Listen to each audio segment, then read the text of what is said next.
Welcome to History Verse Kolkata's audio presentation, Weekend Stories.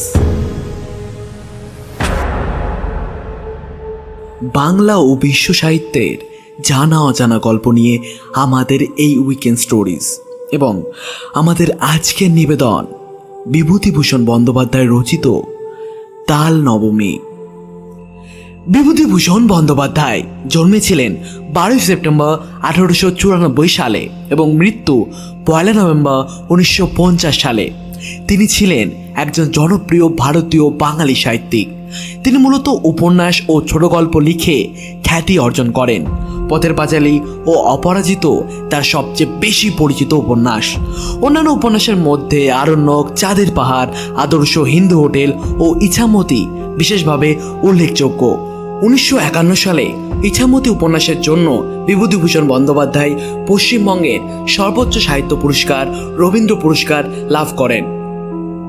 আজকের গল্পের প্রধান চরিত্রে নেপাল ও গোপাল। নেপালের ভূমিকায় চন্দন হালদার এবং গোপালের ভূমিকায় সাত্ত্বিক বিশ্বাস। গল্প পাঠে এবং গল্পের সূত্রধার আমি সাম্য। শুরু হচ্ছে বিভূতিভূষণ বন্দ্যোপাধ্যায়ের তাল নবমী।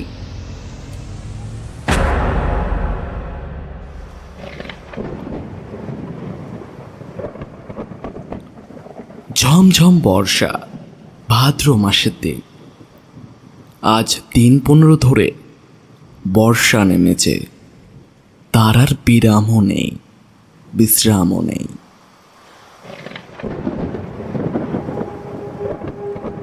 ক্ষুদিরাম ভট্টাচার্যের বাড়িতে আজ 2 দিন হাঁড়ি চড়েনি।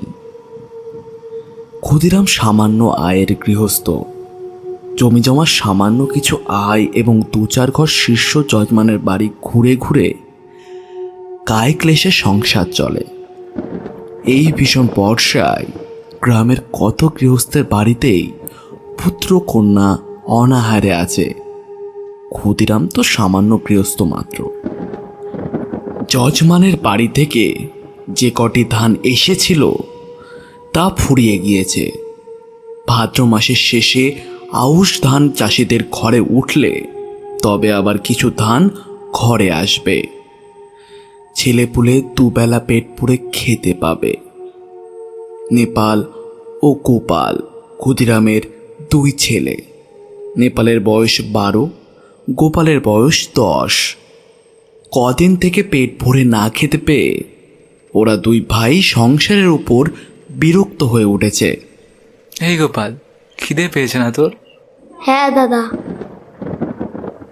মাকে গিয়ে বল, আমারও পেট চুঁই করছে। মা বকে, তুমি যাও। বকুক গে, আমার নাম করে মাকে বলতে পারবি না? এমন সময় পাড়ার শিবু বারুচ্চের ছেলে চুনিকে আসতে দেখে নেপাল ডাকলো তাকে। ও চুনি, একটু শুনে যা। চুনি বয়সে নেপালের চেয়ে বড়, অবস্থাপন্ন গৃহস্থের ছেলে, বেশ চেহারা। নেপালের ডাকে সে ওদের উঠানের কাছে এসে দাঁড়ালো। বলল, আয় না ভিতরে। না, এখন যাব না, বেলা হচ্ছে। আমি জটি পিসিমাদের বাড়ি যাচ্ছি। মা সেখানে রয়েছে কি না ডাকতে যাচ্ছি। কেন? তোর মা এখন সেখানে যে? ওদের ডাল ভাঙতে গিয়েছে। তাল নবমীর বেট্টো আসছে এই মঙ্গলবার। ওদের বাড়ি অনেক লোকজন খাবে। সত্যি? তা জানিস নে বুঝি? আমাদের বাড়ির সবাইকে নিমন্ত্রণ করবে, গাঁয়েও বলবে। আমাদেরও করবে? সবাইকে যখন নিমন্ত্রণ করবে তোদের কি বাদ দেবে? চুনি চলে গেল। নেপাল তার ছোট ভাইকে ডাকলো। বলল, আজ কি বার্থডে ভাই, তুই কি জানিস? আজ শুক্রবার বোধহয়। কেন বলতো? তুই কি জানিস মঙ্গলবারের নেমন্তন্ন? কি মজা না দাদা? চুপ করে থাক, তোর বুদ্ধি শুদ্ধি নেই। তাল নবমীর ব্রতই তালের বড়া করে, তুই জানিস? গোপাল সেটা জানতো না, কিন্তু দাদার মুখে শুনে খুব খুশি হয়ে উঠল। সত্যি তাই যদি হয় তবে সে সুখাদ্য খাবার সম্ভাবনা বহু দূরবর্তী নয়। ঘনিয়ে এসেছে কাছে। আজ কি বার সে জানে না, সামনের মঙ্গলবারে। নিশ্চয়ই তার আর বেশি দেরি নেই। দাদার সঙ্গে বাড়ি যাবার পথে পড়ে জটি পিসিমার বাড়ি। নেপাল বলল, তুই দাঁড়া, ওদের বাড়ি ঢুকে দেখে আসি।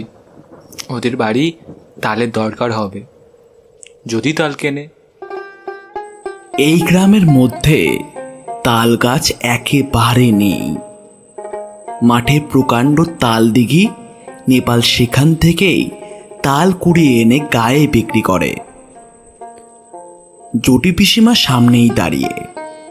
তিনি গ্রামের নটবর মুখর্জির স্ত্রী, ভালো নাম হরিমতি। গ্রামশুদ্ধ ছেলে মেয়ে তাকে ডাকে জটি পিসিমা বলে। কি রে? তাল নেবে পিসিমা? হ্যাঁ হ্যাঁ, নেব বই কি বাবা, আমাদের তো দরকার হবে মঙ্গলবার। ঠিক এই সময় দাদার পিছু পিছু গোপালও এসে দাঁড়িয়েছে। পেছনে কে রে? গোপাল? তা সন্ধেবেলা দুই ভাইয়ে গিয়েছিলি কোথায়? মাছ ধরতে। তা পেলি? ওই দুটো পুঁটি আর ছোট একটা বেলে। তাহলে যাই পিসি মাছ। আচ্ছা আচ্ছা, এসো গে বাবা, সন্ধে হয়ে গেল। অন্ধকারে চলাফেরা করা ভালো নয় বর্ষাকালে। জটি পিসিমা তাল সম্বন্ধে আর কোনো আগ্রহ দেখালেন না, বা তাল নবমীর ব্রত উপলক্ষে তাদের নিমন্ত্রণ করার উল্লেখও করলেন না। যদিও দুজনেই আশা করেছিল হয়তো জটি পিসিমা তাদেরকে দেখলেই নিমন্ত্রণ করবে। এখন দরজার কাছে গিয়ে নেপাল আবার পিছন ফিরে জিজ্ঞাসা করল, তাল নেবে তাহলে? তাল? তা দিয়ে যেও বাবা। কটা করে পয়সায়? 2 করে দিচ্ছি পিসিমা, তা তুমি নিও, 3টে করে দেব। বেশ কালো হিরে তাল তো, আমাদের তালির পিঠে হবে তাল নবমীর দিন। ভালো তাল চাই কিন্তু। মিস কালো তাল পাবে, দেখে নিও তুমি। গোপাল বাইরে এসে দাদাকে বলল, কবে তাল দিবি দাদা? কাল। ওদের কাছ থেকে তুই পয়সা নিস না দাদা, কেন রে? তাহলে আমাদের নিমন্ত্রণ করবে দেখিস। দূর, তা হয় না। আমি কষ্ট করে তাল কুড়োবো আর পয়সা নেব না?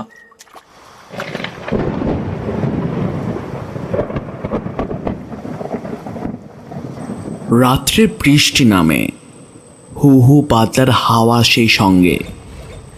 পূব দিকে জানালার কপাট দড়ি বাঁধা, হাওয়ায় দড়ি ছিঁড়ে সারা রাত খটখট শব্দ করে ঝড় বৃষ্টির দিনে। গোপালের ঘুম হয় না, তার যেন ভয় ভয় করে। সে শুয়ে শুয়ে ভাবে, দাদা তাল যদি বিক্রি করবে তাহলে ওরা নিমন্ত্রণ করবে না, তা কখনো করে?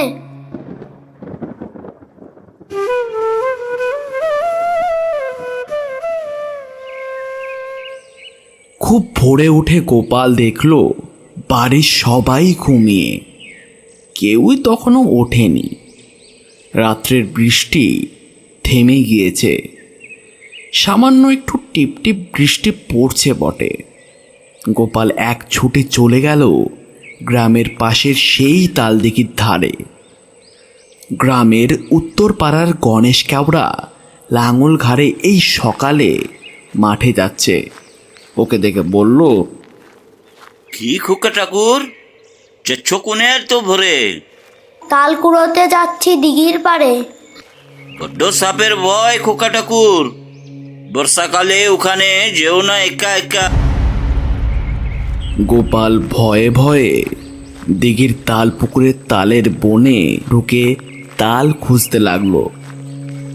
বড় আর কালো কুচকুচে একটা মাত্র তাল প্রায় জলের ধারে পড়ে।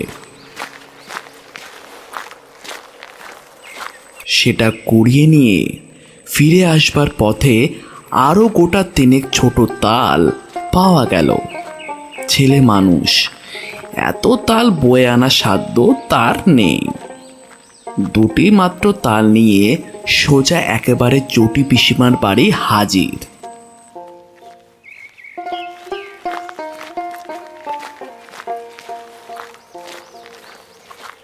চটি পিসিমা সবেমাত্র সদর দোর খুলে দোরগোড়ায় জলের ধারা দিচ্ছেন। ওকে এত সকালে দেখে অবাক হয়ে বললেন। কি রে খোকা? গোপাল এক গাল হেসে বলল, তোমার জন্য তাল এনেছি পিসি। জটি পিসিমা আর কিছু না বলে তাল দুটো হাতে করে নিয়ে বাড়ির ভিতরে চলে গেল।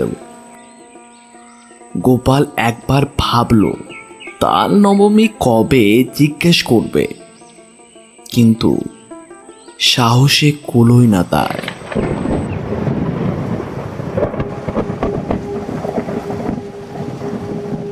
সারাদিন গোপালের মন খেলাধুলার ফাঁকে কেবলই অন্যমনস্ক হয়ে পড়ে। ঘন বর্ষার দুপুরে মুখ উঁচু করে দেখে নারকোল গাছের মাথা থেকে পাতা বেয়ে জল ঝরে পড়ছে। বাঁশঝাড় নুয়ে নুয়ে পড়ছে বাদলার হাওয়া। বকুলতলার ডোবায় কটকটে ব্যাঙের দল থেকে থেকে ডাকছে। ব্যঙ্গ আজ ডাকে না কেন মা? গোপালের মা বললেন, নতুন জলে ডাকে, এখন পুরনো জলে তত আমোদ নেই ওদের। আজ কি বার মা? সোমবার। আজ আবার বারের খোঁজ করছিস? কি দরকার? মঙ্গলবারে তালের পুজো না, তাই। তা হয়তো হবে, কি জানি বাপু। নিজের হাঁড়িতে চাল জোটে না, তাল নবমীর খোঁজে কি দরকার আমার শুনি? সারা দিন কেটে গেল। নেপাল বিকেলের দিকে গিয়ে জিজ্ঞাসা করলো, জটি পিসিমার বাড়িতে তাল দিয়েছিলি আজ সকালে? কোথায় পেলি তুই? আমি তাল দিতে গেলে পিসিমা বললে গোপাল তাল দিয়ে গেছে, পয়সা নেয়নি। কেন দিতে গেলি তুই? একটা পয়সা হলে দুজনে মুড়ি কিনে খেতাম। ওরা নেমন্তন্ন করবে, দেখিস দাদা, কাল তো তাল নবমী। সে এমনিই নিমন্ত্রণ করবে, পয়সা নিলেও করবে। তুই একটা বোকা। আচ্ছা দাদা, কাল তো মঙ্গলবার না? কাল রাত্রে উত্তেজনায় গোপালের ঘুম হয় না। বাড়ির পাশের বড় বকুল গাছটায় জোনাকির ঝাঁক চলছে। জানলা দিয়ে সেদিকে চেয়ে চেয়ে সে ভাবে, কাল সকালটা হলে হয়, কখন যে রাত বেরোবে। জটি পিসিমা আদর করে খাওয়ানোর সময় ওকে বললেন, খোকা, কাকুরের ডালনা নিবি? মুগের ডাল বেশি করে মেখে নে। জটি পিসিমার বড় মেয়ে লাবণ্যদি একখানা থালায় গরম গরম তেলপাটুলি ভাজা এনে ওর সামনে ধরে হেসে বললেন, খোকা, কখানা নিবি তিলপিটুলি? বলেই লাবণ্যদি থালাখানা উপর করে তার পাতে ঢেলে দিলেন। তারপর জটি পিসিমা আনলেন পায়েস আর তালের বড়া। তিনি হেসে বললেন, খোকা, যাই তাল কুড়িয়ে দিয়েছিলি তাই পায়েস হলো বাবা। খা খা, আজ যে তাল নবমী রে। কত কি চমৎকার ধরনের রাধার তরকারির গন্ধ বাতাসে, খেজুর গুড়ের পায়েসের সুগন্ধ বাতাসে। গোপালের মন খুশি ও আনন্দে ভরে উঠল। সে বসে বসে খাচ্ছে, কেবলই খাচ্ছে। সবার খাওয়া শেষ, তবু সে খেয়েই যাচ্ছে। লাবণ্যদি হেসে হেসে বললেন, আর নিবি তিলপিটুলি? ও ডট, বেলা হয়েছে কত। হঠাৎ গোপাল চোখ চেয়ে দেখল জানালার পাশে বর্ষার জলে ভেজা তাদের ঝোপঝাড়, তাদের সেই আতা গাছ। সে শুয়ে আছে তাদের নিজের বাড়িতে। তার মায়ের মৃদু ঠেলায় তার ঘুম ভাঙছে।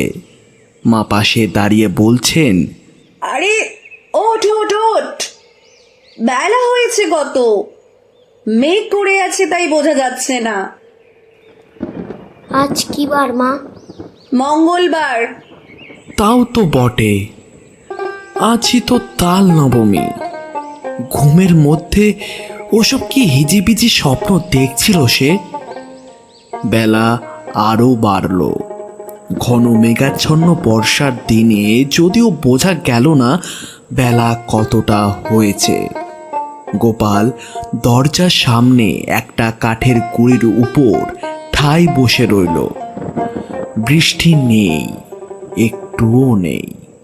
মেঘ জমকালো আকাশ, বাদলের সজল হাওয়া গা শিরশির করছে। গোপাল আশায় আশায় বসে রইল বটে, কিন্তু কই, পিসিমাদের বাড়ি থেকে তো কেউ নেমন্তন্ন করতে এলো না। অনেক বেলায় তাদের পাড়ার জগবন্ধু চক্রবর্তী তার ছেলে মেয়ে নিয়ে সামনের পথ দিয়ে কোথায় যেন চলেছেন।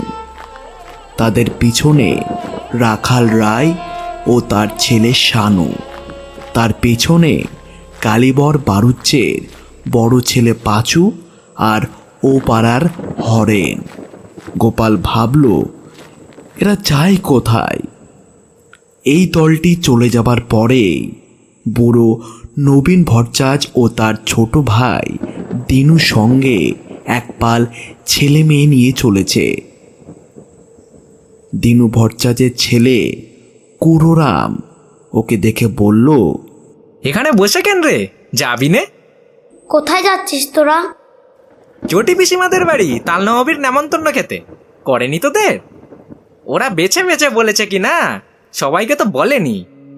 গোপাল হঠাৎ রেগে অভিমানে যেন দিশাহারা হয়ে গেল।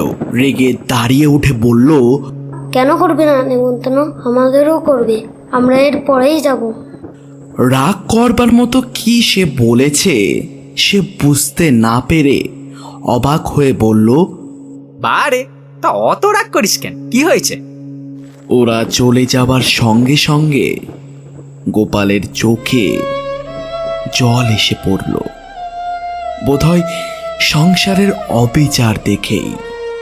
পথ চেয়ে বসেছিল সে অনেক দিন ধরে, কিন্তু তার কেবল পথ চাওয়ায় সার হলো। তার সজল ঝাপসা দৃষ্টির সামনে পাড়ার হারু, হিতেন, দেবেন, গুটকে তাদের বাপ কাকাদের সঙ্গে একে একে তার বাড়ির সামনে দিয়ে জটি পিসিমাদের বাড়ির দিকে চলে গেল।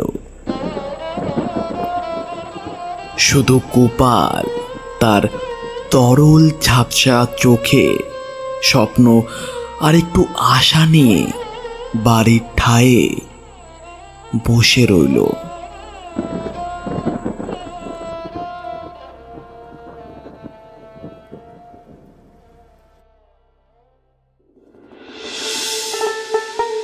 শুনছিলেন তাল নবমী, রচনা বিভূতিভূষণ বন্দ্যোপাধ্যায়।